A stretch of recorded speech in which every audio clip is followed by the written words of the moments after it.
My name is Emily. I am 28 years old, and I am about to relive the most horrifying moment of my entire life. You stole my $5,000 necklace, thief! My boss screamed, her voice echoing through the crowded boutique and stopping dozens of wealthy customers dead in their tracks. Every eye locked onto me, burning holes into my skin as my cheeks flushed with panic and profound humiliation. I felt the air leave my lungs, my hands shaking violently while my integrity was being publicly slaughtered over jewelry I had never touched. I desperately hoped someone would help, but there was only silence until her own son stepped forward and showed her "Let me take you back to where this nightmare began." 6 months ago, I was desperate for a job in Chicago. I lived with my best friend and roommate, Sarah, who is 29 years old and works as a freelance graphic designer. Sarah watched me cry over automated rejection emails night after night. When I finally landed an interview at an elite jewelry boutique, I thought my prayers were answered. The boutique was owned by Valerie, a 52-year-old socialite who treated her business like a personal kingdom. She had a chilling way of making you feel inadequate without saying a word. I swallowed my pride every day because the commission was the only thing keeping a roof over my head. I needed this job, and Valerie fed on that desperation, pushing my boundaries to see how much disrespect I would tolerate. I would go home exhausted from the mental gymnastics required to survive an 8-hour shift. I remember sitting on the kitchen floor one night eating cold pizza with Sarah, practically in tears, explaining how Valerie had yelled at me. Sarah looked at me with deep concern and said, "Emily, you have to get out of there. No amount of money is worth this psychological abuse." Things got more complicated when Valerie's son, Leo, who was 24 years old, started managing the store's inventory. Unlike his mother, Leo was quiet and actually treated the staff like human beings. He saw the harsh reprimands and the way I would bite my lip to keep from crying. There was an unspoken understanding between us that his mother was a terror, but the fear of eviction kept me rooted in that toxic environment. The tension reached a boiling point during the week leading up to our annual VIP showcase. The centerpiece of the collection was a breathtaking diamond and sapphire necklace, priced at exactly $5,000. Valerie was obsessed with it, hovering over the display case all week. "Do not let anyone near this without my express permission," she barked at me, pointing aggressively at my chest. "If anything happens to this piece, it is coming out of your paycheck," she threatened. The day of the showcase arrived, and the boutique was an absolute madhouse. Waiters wove through the crowd with trays of champagne, while women dripped in designer clothes pointed at the jewelry. Through it all, I kept my eye on the center display, relieved to see the sapphire necklace sitting safely under the glass. About 2 hours into the event, the chaos peaked. A demanding client cornered me at the register, complaining about a clasp on a bracelet. I was completely focused on the transaction when I heard a sharp gasp from the center of the room. The lively chatter began to die down, replaced by a tense, heavy silence. I looked up and saw Valerie standing in front of the center display case. The heavy glass lid was flipped open, and the velvet bust, where the $5,000 necklace had been resting just moments ago, was completely bare. My stomach dropped to the floor. Valerie's face turned a violent shade of red. She looked like a predator scanning the savannah. Her eyes darted wildly around the room, skipping over the wealthy clients and landing squarely on me standing behind the counter. She stomped across the marble floor, her heels clicking aggressively in the deadly quiet room. The crowd parted for her like the Red Sea. She stopped right in front of the counter, leaned over, and slammed both hands onto the glass surface. The loud smack made me flinch. "Where is it?" she hissed, her voice vibrating with pure venom. "Where is the sapphire necklace?"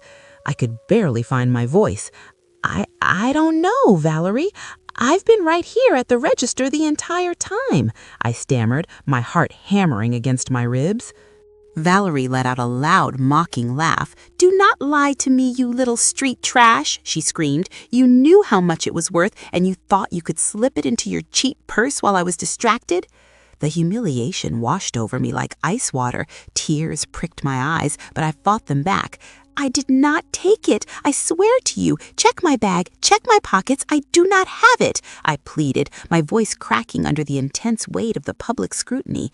But Valerie wanted a show. I am calling the police right now, she announced, waving her phone in the air. You are going to jail. I gave you a job when you were begging on the streets, and this is how you repay me? The injustice burned like acid. I looked at the faces of the clients, seeing pity, disgust, and judgment. No one defended me. Just as Valerie dialed the first digit, a calm voice cut through the tension. Put the phone down, Mother. We all turned to see Leo standing by the stockroom door. He was holding an iPad, his face pale but resolute as he walked forward. Valerie frowned, annoyed by the interruption. Leo, stay out of this. The help decided to bite the hand that feeds her, and I am handling it. Leo stopped next to her, his jaw tight. Emily did not take the necklace, he said firmly, his voice echoing in the quiet room. And you are not calling the police, because if you do, you're the one who is going to have to explain this. He turned the iPad around so the screen faced his mother and the closest clients.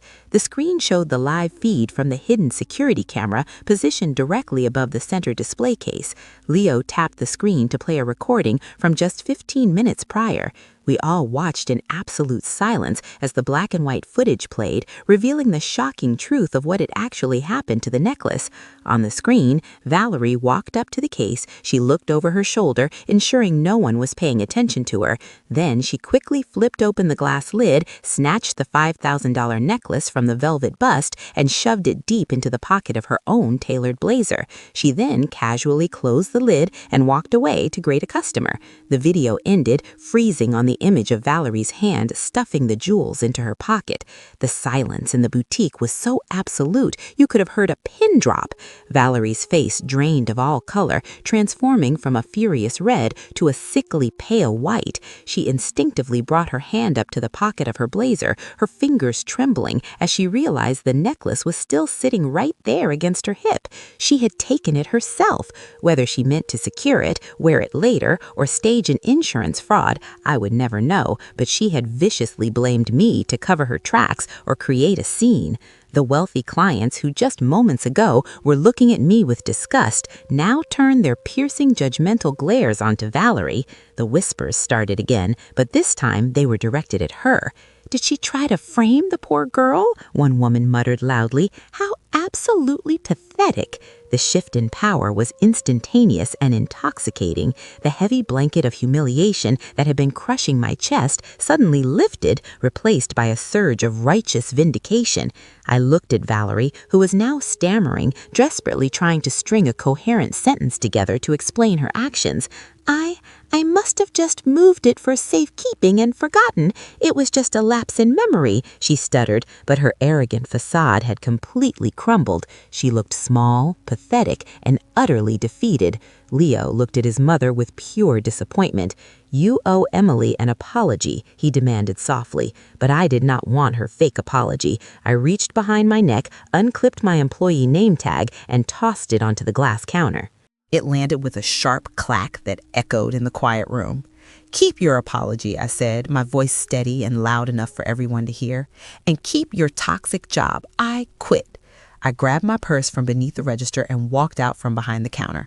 I held my head high, refusing to break eye contact with anyone who had doubted me just minutes before. As I walked toward the front door, the crowd parted for me once again, but this time it was out of respect. I stepped out into the cool evening air of the city, taking a massive deep breath. For the first time in 6 months, I felt completely free. I called Sarah the moment I got on the train, crying tears of sheer relief as I recounted the entire dramatic saga. Valerie's reputation was ruined in her elite circle, her business suffered massively, and I moved on to a career where I was actually valued. Looking back on that terrible day, I realized that the most profound lesson I learned was about my own inherent worth. For months, I allowed a miserable woman to dictate my value, shrinking myself just to survive a hostile environment. But when backed into a corner, I found the strength to stand up. We cannot control how viciously others might treat us, but we absolutely control how long we stay in rooms where we are not respected. That day taught me that no paycheck is worth sacrificing your mental health, your dignity, or your peace of mind. Standing up to someone who holds power over you is terrifying, but the freedom waiting on the other side is incredibly sweet. I have never allowed another person to diminish my worth since that day, and I am a much stronger woman because of it. Have you ever been pushed to your absolute breaking point by someone who abused their power? And how did you finally find the courage to walk away? I hope my story gives someone the strength to choose themselves over a toxic situation. Never let anyone make you feel like you are less than you are. See you in the next story.